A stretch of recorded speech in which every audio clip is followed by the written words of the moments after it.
नमस्कार दोस्तों, आइए यूपीएससी जीएस पेपर मेंस 2 में जो पॉलिटी का प्रश्न आता है उसको लिखने का प्रयास करते हैं। हमारा प्रश्न दिया है, कार्यपालिका को विधायिका के प्रति उत्तरदायी बनाने के लिए संविधान में कौन कौन से संरक्षण किए गए हैं, क्या ये व्यवस्थाएं व्यवहार में प्रभावी हैं, इसके बारे में हमको लिखना है।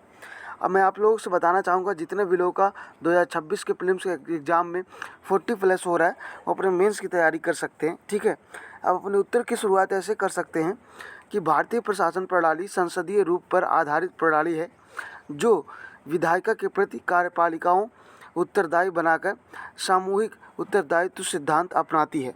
ठीक है, अब उत्तरदायित्व सुनिश्चित करने के लिए संविधान में क्या प्रावधान है, इसके बारे में 3-4 पॉइंट लिखेंगे।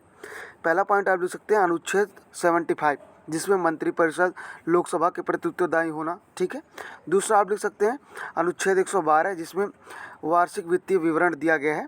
तीसरा पॉइंट लिख सकते हैं अनुच्छेद 105 और 194, जिसमें विशेषाधिकारों व संसदीय स्थायी समितियों का प्रावधान है। चौथा पॉइंट आप लिख सकते हैं शून्यकाल प्रश्नकाल जैसे उपकरण भारत के संविधान में मौजूद हैं। पांचवा पॉइंट आप लिख सकते हैं महाभियोग की प्रक्रिया, जिस अनुच्छेद 56 में आप देख सकते हैं इसको, जिसमें कार्यपालिका प्रमुख रूप से जैसे राष्ट्रपति हो गया, तीनों सेना अध्यक्ष का प्रमुख होता है। ठीक है, छठा पॉइंट आप लिख सकते हैं अनुच्छेद 148, जिसमें महालेखा परीक्षक जैसे CAG की भूमिका इसमें महत्वपूर्ण हो जाती है। अब प्रश्न में यह भी पूछा था कि क्या व्यवहारिक रूप से प्रभावी है अभी, तो इसके बारे में भी 2-4 पॉइंट लिखेंगे। क्या ये व्यवस्था प्रभावी है? ठीक है, पहला आप लिख सकते हैं वेस्टमिंस्टर मॉडल, जिसमें प्रधानमंत्री सरकार जो बहुमत होने पर प्रावधानों को अप्रभावी बना देता है। दूसरा आप लिख सकते हैं संसद का विशाल आकार जो प्रभावी चर्चा का माध्यम नहीं बन पाता। तीसरा पॉइंट आप लिख सकते हैं संसदीय व्यवधान की बढ़ती संख्याएं। चौथा पॉइंट आप लिख सकते हैं राज्यसभा की अप्रभावी भूमिका, जिसमें मुख्य विधेयक धन विधेयक के रूप में पारित किया गया।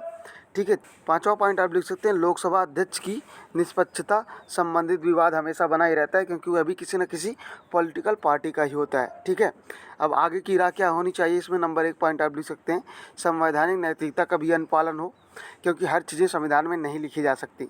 उदाहरण के लिए नीलम संजीव रेड्डी उपाध्यक्ष के लिए राजनीतिक दल का पद छोड़ना।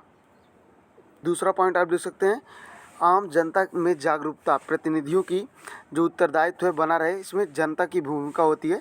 जनता को बार बार बताना भी पड़ेगा कि आप विधायक चुने गए हैं, मेरे क्षेत्र में काम हुआ या नहीं हुआ। ठीक है, तीसरा पॉइंट आप लिख सकते हैं सेकंड RAC अनुसार समिति व्यवस्था को प्रभावी बनाना। चौथा पॉइंट आप लिख सकते हैं राज्यसभा का सशक्तिकरण किया जाना चाहिए। और पाँचवा पॉइंट आप लिख दीजिए लोकसभा के लिए आचरण संहिता निर्माण की जानी चाहिए। इस तरह प्रभावी संसदीय प्रणाली सुनिश्चित की जा सकेगी। Thank you so much for watching this lecture.